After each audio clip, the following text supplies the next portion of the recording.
We look now at one of the most pressing and emotionally charged questions emerging from the Middle East: could Muslim troops be on their way to Gaza, and if so, what would that mean for the future of this devastated territory? Gaza, long at the heart of conflict between Israel and Palestinians, has been thrust back into global focus as war, blockade, and destruction converge to create a humanitarian disaster. Against this backdrop, discussion has turned to whether Muslim-majority nations might step in with a military or peacekeeping presence. This is not only a matter of logistics or diplomacy, it is about symbolism, legitimacy, and the competing narratives shaping Gaza's future. The starting point for understanding this question lies in the context of the ongoing war. Israeli leaders have signaled that they intend to retain a long-term military presence in Gaza City and other parts of the Strip even after combat winds down. This assertion has triggered outcry across the Muslim world, with 20 Arab and Muslim states issuing coordinated statements condemning what they called an unprecedented provocation. These nations argue that any unilateral attempt by Israel to carve out permanent footholds in Gaza undermines the possibility of Palestinian self-rule and fuels further instability.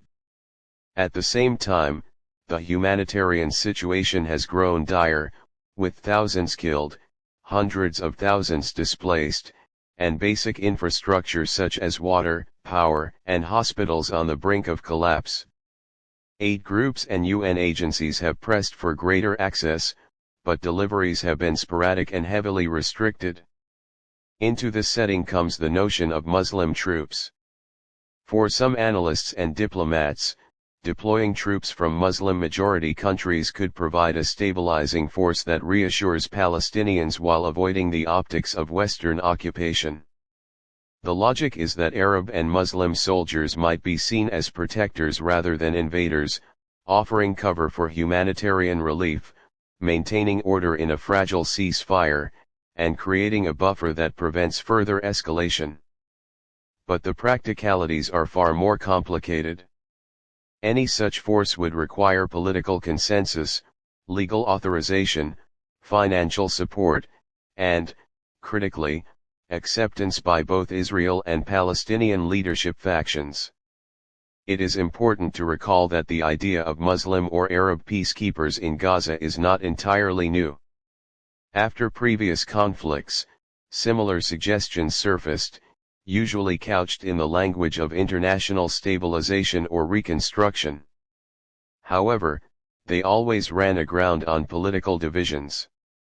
Israel was reluctant to see armed contingents it could not directly control. Hamas rejected foreign troops, fearing they would undermine its authority. Arab capitals themselves were split, with some governments supportive in principle but wary of sending soldiers into what could become a quagmire. That history informs the skepticism that greets today's discussions, but circumstances on the ground are now far more extreme, creating renewed urgency. The diplomatic landscape is shifting. The United States has been leading talks with Israel on ceasefire frameworks and long-term security arrangements. Washington favors strengthening the Palestinian Authority, training its security forces with help from Egypt and Jordan, and gradually phasing them into Gaza governance.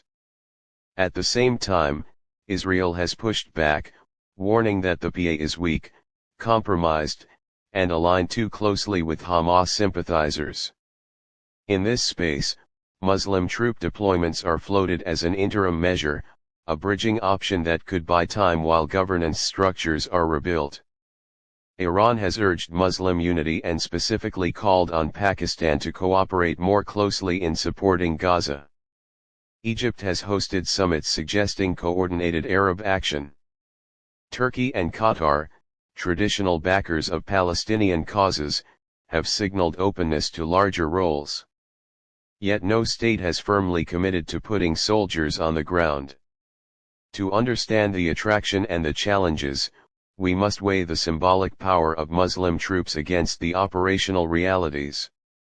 Symbolically, a force drawn from Muslim-majority nations represents solidarity with Palestinians. It communicates to the region and the world that Gaza is not abandoned, that Muslim nations are willing to shoulder responsibility.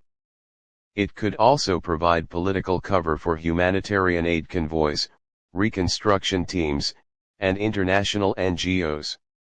Operationally, such troops could man checkpoints, secure aid corridors, guard hospitals and schools, and monitor ceasefire lines.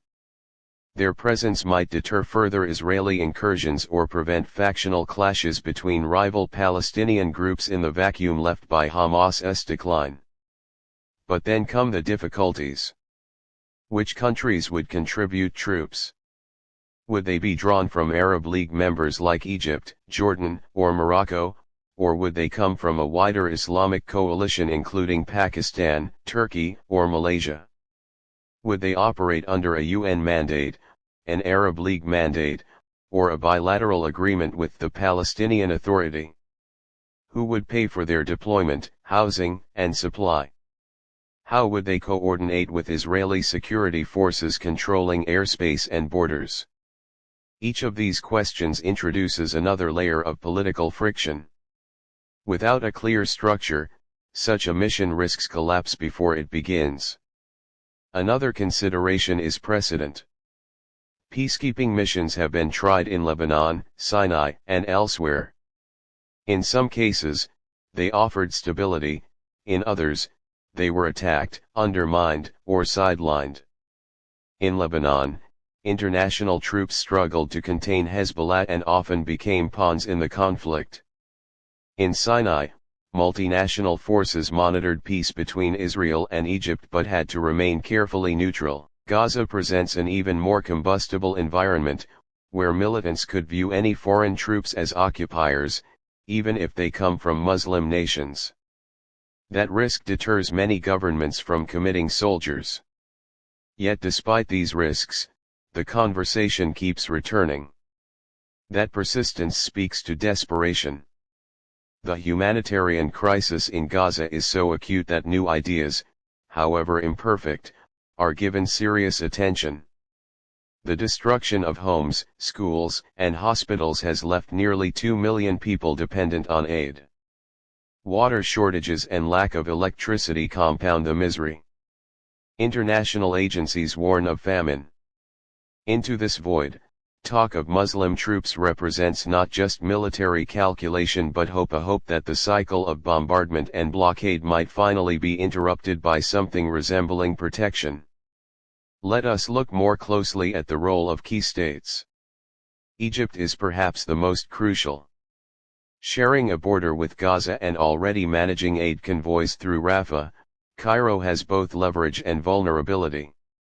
Egyptian officials have openly trained Palestinian Authority security forces for potential redeployment in Gaza. Egyptian soldiers, however, are unlikely to enter the Strip themselves, as that could entangle them in direct confrontation with Israel or Hamas. Instead, Egypt favors building a broader Arab or Muslim coalition that could shoulder the burden collectively. Jordan, another neighbor, is often mentioned as a potential contributor, but domestic sensitivities about Palestine make Amman cautious. Turkey, with its assertive foreign policy under President Erdogan, might relish the symbolism of leading a Muslim contingent, yet its strained relations with Israel complicate coordination.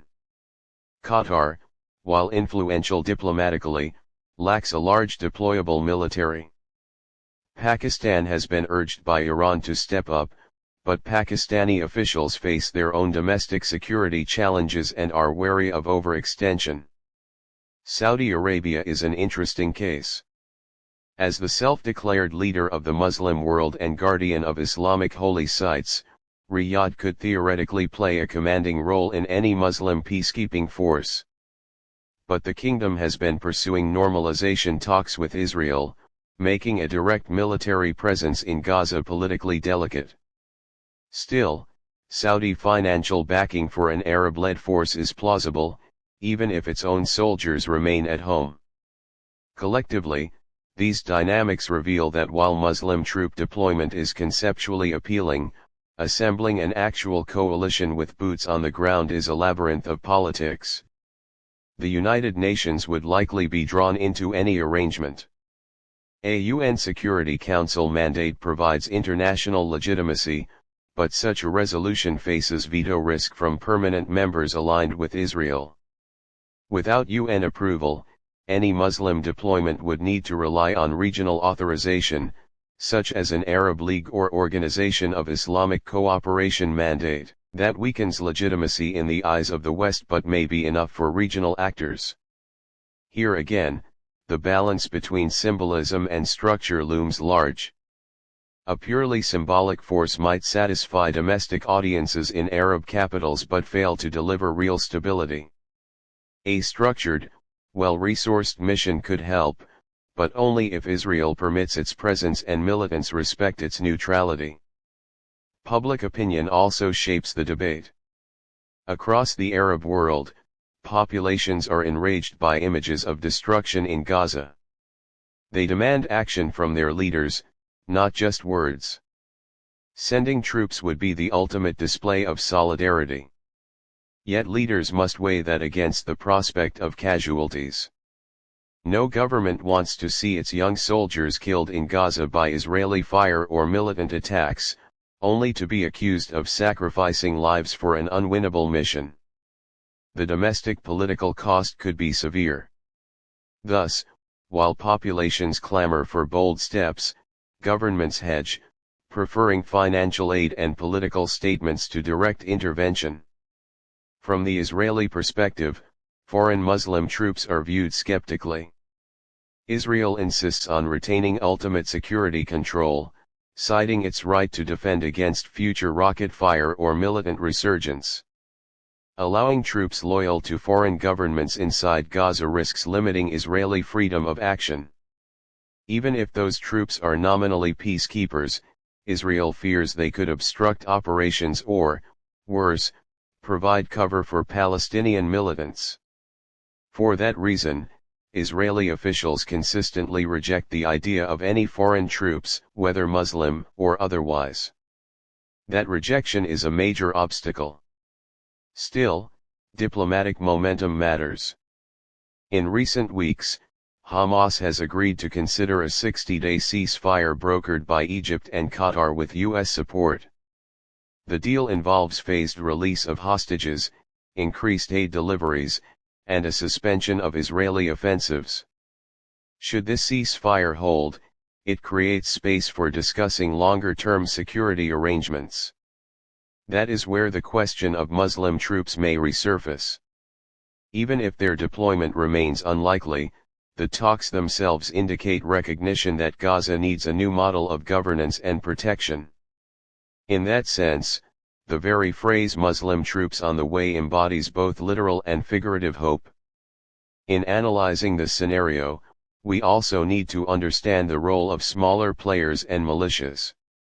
Leaders like Yasser Abu Shabab of the Popular Forces militia present themselves as defenders of order against chaos.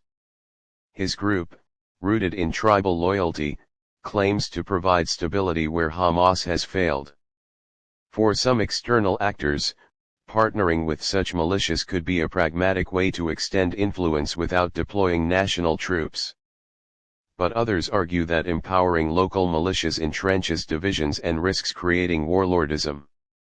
Here again, the trade-off between immediate stability and long-term legitimacy becomes evident.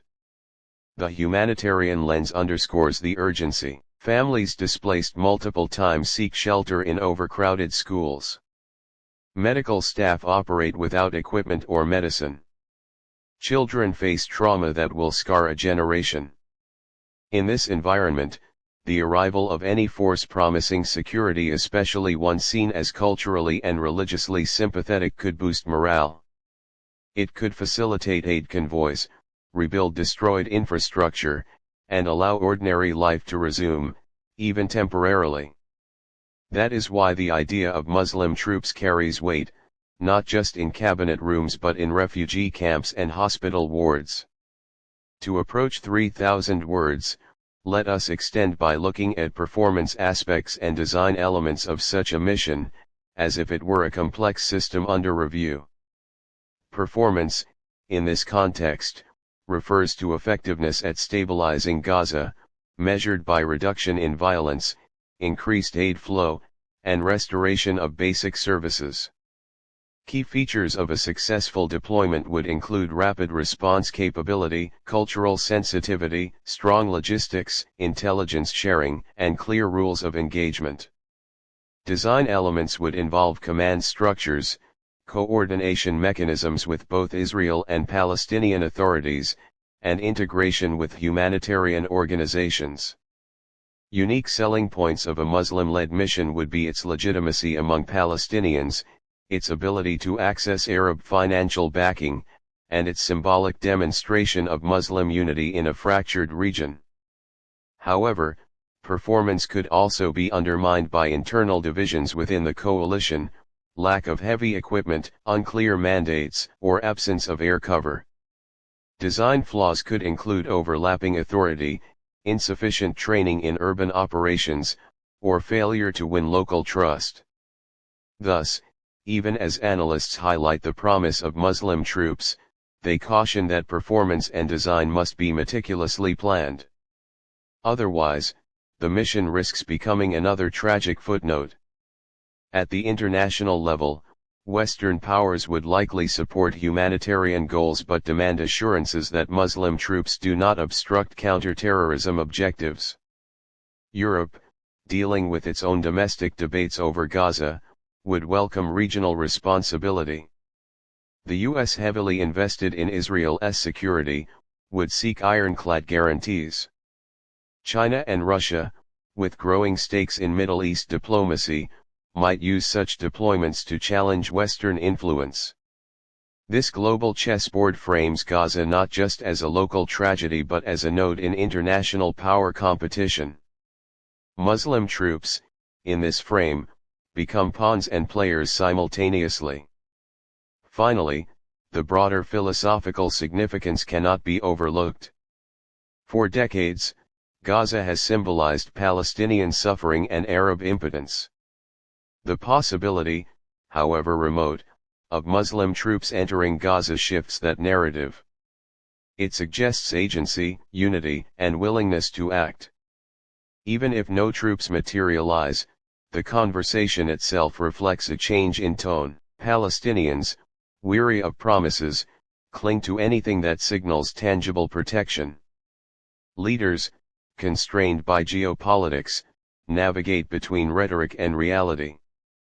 The world, watching images of destruction, wonders if hope can be manufactured through diplomacy,